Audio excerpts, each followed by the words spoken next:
next. Hey everyone, Ethan here. This video is a follow-up to my previous video about Pokemon Red and Blue. If you haven't seen that video, I highly recommend watching it first. Before I really get into the video, I just want to thank all of you for watching and supporting my channel. As of writing this video, my Pokemon Red and Blue video has become my most viewed on my channel so far with around 200 views and 10 likes. This may not seem like much when comparing it to bigger channels, but means the absolute world to me. Thank you again to everyone who has watched, liked, commented, shared, or subscribed. Outside of Japan, Pokemon Yellow is Game Freak's first attempt at a third or enhanced version of the pair of games that came before it, being Red and Blue. That means that Yellow version is, in my opinion, 90% the same experience as Red and Blue. You're still going through Kanto, collecting the badges, beating Team Rocket, and attempting to complete the Pokédex. This version seems to have been created and inspired by the Pokemon anime, which sees Ash Ketchum and his partner Pikachu travel across the Kanto lands to become a Pokemon master. While Red and Blue captured this feeling quite well, Yellow takes it a step forward by emulating some of the recognizable traits from the show. However, before I dive into what makes Yellow unique, I want to highlight two things that I feel like I didn't get enough time to in my Red and Blue video. The first of which being statuses. In my last video, I briefly explained that status ailments exist and listed a few. I feel like they're important enough to get a better explanation. In Pokemon Red, Blue, and Yellow, there are 5 major and 1 minor status ailments. Major statuses have a lingering effect on a Pokemon that will either damage them or make them unable to move. They persist outside of battles unless the Pokemon is cured with an item or healed at a Pokemon Center. They're also useful for catching wild Pokemon, as statusing a Pokemon increases its chances to be caught to varying degrees. These statuses are Paralysis, Sleep, Burn, Freeze, and Poison. Paralysis makes it so the Pokemon affected has a 25% chance of not moving each turn, and has their speed reduced by 75%. Moves that paralyze are mostly electric type, although several other types have moves that can paralyze, like Body Slam, Lick, and Stun Spore.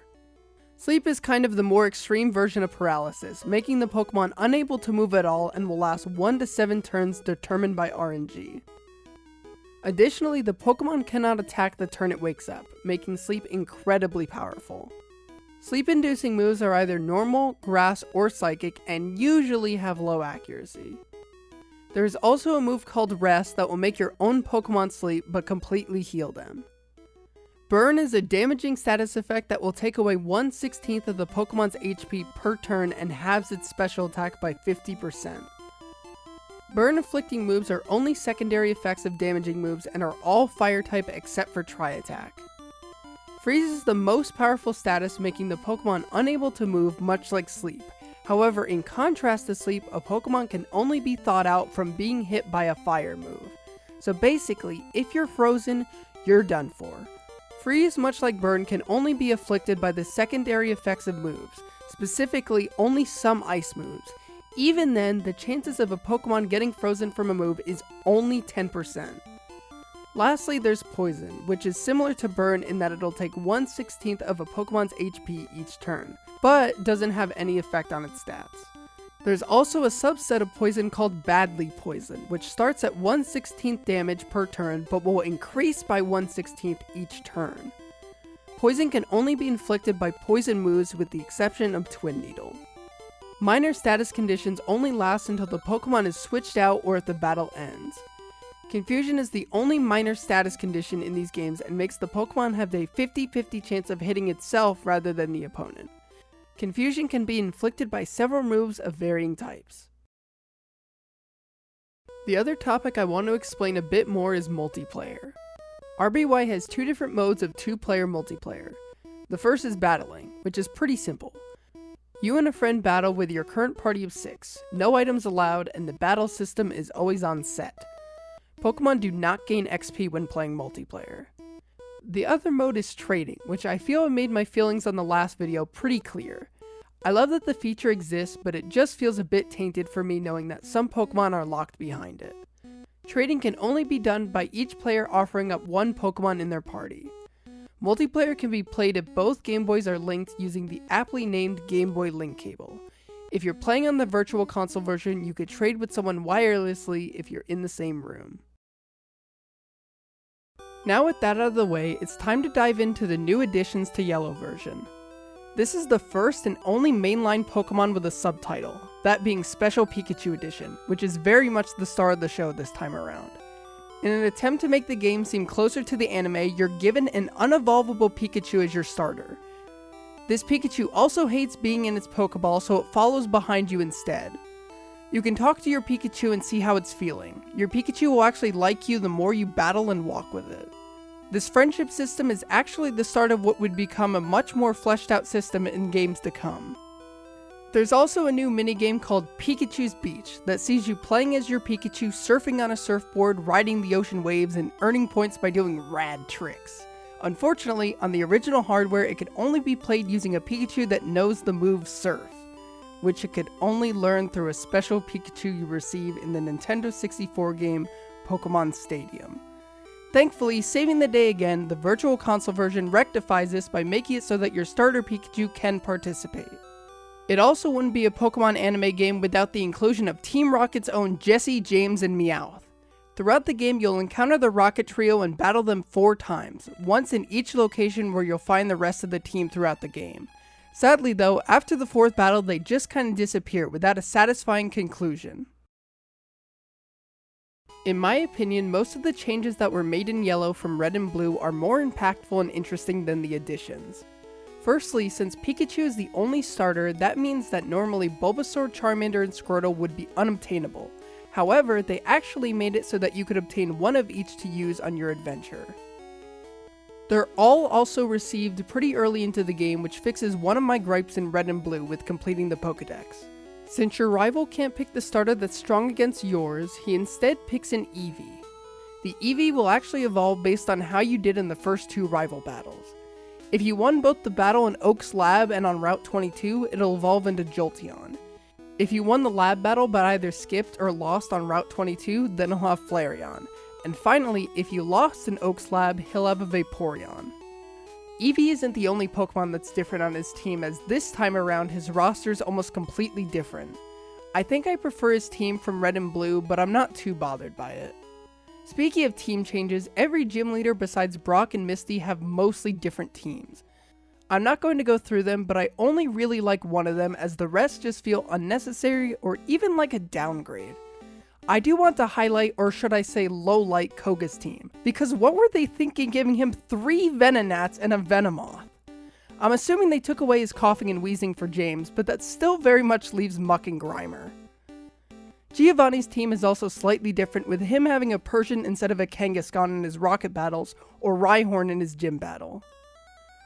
Pokemon Yellow had the chance to unify Red and Blue's exclusives, making it possible to catch almost every Pokemon in a single game.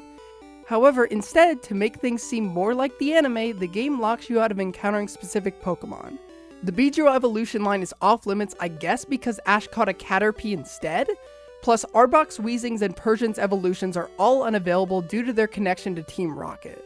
You also cannot find a Pikachu in the wild, making your starter one of a kind. You also can't get Raichu since your Pikachu is unable to evolve. Lastly, for some odd reason, Jynx, Magmar, and Electabuzz are all absent. So in a weird twist of fate, Yellow actually restricts you from more Pokemon than Red and Blue if you don't count being able to obtain every starter. Besides that, the only other changes are that the Pokemon Center nurses have been replaced by Nurse Joys accompanied by their signature Chansey helpers, and all police officers were replaced with Officer Jennies.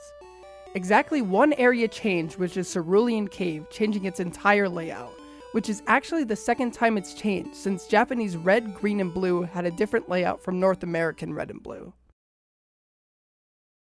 While Pikachu was the starter Pokemon in this game, I had no intention of ever using him, so he got to sit in my PC for most of the game. Instead, my team consisted of Dino the Nidoking, Inosuke the Primeape, Sozin the Charizard, who could actually learn Fly in this game unlike Red and Blue. Then there's Candy Pop the Vileplume, Nini the Snorlax, and Umi the Lapras. I had a lot of fun with this team and think I prefer them overall to my team from Red. Thank you to Lunatium for suggesting Snorlax's wonderful name. I also want to personally apologize to Elven Scout 44. I somehow did not see your nickname suggestions until after I beat the game. Much like my previous video, I want to go over this game's difficulty. This game actually attempts to make things a bit more challenging and tries to set the tone leading up to the Pokemon League a bit better. First is that wild Pokemon in areas like Victory Road and Pokemon Mansion are at a higher level this time around, making Pokemon easier to level up if you run out of trainers. The other change involves most of the gym leaders. In terms of levels, all of their teams have been given huge boosts. This is mostly counteracted by their teams being composed of weaker Pokemon, although both Giovanni and especially Blaine are just stronger due to their high levels in Giovanni's case and higher levels and a better Pokemon in Blaine's. Funnily enough though, I only lost once in this playthrough, and it was actually a purposeful loss to the rival at the beginning, because I wanted them to eventually have a Vaporeon. Maybe I had a better team this time around, or I just didn't make dumb mistakes, I'm not really sure. Either way though, the Champions team members are the same level as they were in Red and Blue, so there's no extra grinding to be done. I'd like to take a quick moment just to highlight 3 more notable bugs in this trio of games, because I think it's funny. The first of which probably confused lots of people because of how misinformative it is. Basically, if you have a Pokemon that is 2 types, let's say normal and flying for example, and you use a fighting move against that Pokemon, it'll say that the move was not very effective, but in reality, it's just neutral. The games have a weird priority system when it comes to types where it'll display an incorrect message if you attack a Pokemon with 2 types. This, accompanied by the limited amount of information at the time, likely led to a lot of misconceptions surrounding typing in Generation 1. The second bug is not major, but is still something you'll likely encounter in your playthrough. When your Pokemon is statused by Burn or Paralysis, your Pokemon's attack or speed will be reduced. These stat changes will persist even if you cure the Pokemon. Thankfully, switching the Pokemon out or finishing the battle will fix it. The final bug is quite major, but can only be done if you know about it. There's a way to skip doing the Rocket Hideout section entirely. I don't have footage of this as I didn't want to sequence break my game. Basically, the point of the Rocket Hideout is to obtain the Sylph Scope, which allows you to identify the ghost in Lavender Tower and save Mr. Fuji. Instead though, you can initiate a battle with the ghost towards the top of the tower and use a Pokédoll to run away. This for some reason ends the battle and treats it as if you had already identified the ghost and lets you progress. Thankfully, even if you do this in your game, it won't break anything and the Rocket Hideout can still be completed as intended if you want. In terms of graphics, there are a few changes that have been made to make this game look a bit better than Red and Blue. The first of which being that the entire game isn't stuck as being one color. Each Pokemon and trainer will have their own tiny color palette, and the color in the overworld even changes based on your location. I love how the game changes to the color of the name of the town or city you're in. It makes every location stand out more. Also, Vermilion is now easily the best looking city. The Pokemon sprites also got a huge upgrade, with every single one of them looking good to great in my opinion. 3 new music tracks were also added, one for the opening video, one for Jesse, James, and Meowth, and one for Pikachu's Beach. Pokemon Yellow was released in North America in 1999 on the original Game Boy. To this day, this is the second out of 4 games that primarily take place in Kanto and are the first attempts at reimagining Red and Blue. Past that point, Yellow follows the same trends as Red and Blue. It's playable on the same consoles, it was made available for the 3DS Virtual Console in 2016, and made unavailable in 2023. Its price fluctuates heavily online for as low as $10, but likely more. And during the short time between videos, Nintendo has yet to announce any mainline Pokemon game for Switch's online service. So I think you know by now what the best method to play it is. I've had quite a difficult time ranking Yellow because of how similar it is to Red and Blue and how little impact the changes and additions have. I've gone back and forth on it, but ultimately I feel that Yellow belongs in the number 6 spot above Red and Blue.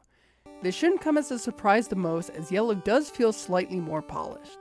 Ultimately though, I can completely see someone preferring Red and Blue due to liking some of their balance changes more than Yellow. I chose Yellow over Red and Blue because I prefer the added difficulty in the later gym leaders, and the sprite and color upgrades make things easier to look at. Here is most of my team for my next video on Fire Red and Leaf Green. I'm choosing to exclude one member because I already have their name picked out. If you have any nicknames to suggest, please feel free to leave them in the comments. Thank you all so much for watching. Who's your favorite Generation 1 Pokemon? I appreciate any support you're willing to give, whether that's subscribing, liking the video, or leaving a comment. I personally look forward to the comments the most. Thanks again, and I hope to see you again soon. Pikachu!